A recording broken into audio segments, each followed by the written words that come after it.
बातमीत सत्यता हीच आमची ओळख।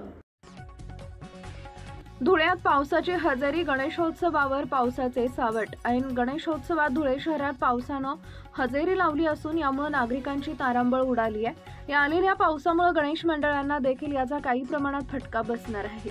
धुळ्यात पावसानं हजेरी लावल्यामुळे गणेशोत्सवावर पावसाचं सावट पसरलंय, परंतु पावसामुळे वातावरणात बदल झाल्यानं शेतकऱ्यांना दिलासा मिळाला असून समाधान व्यक्त होत आहे।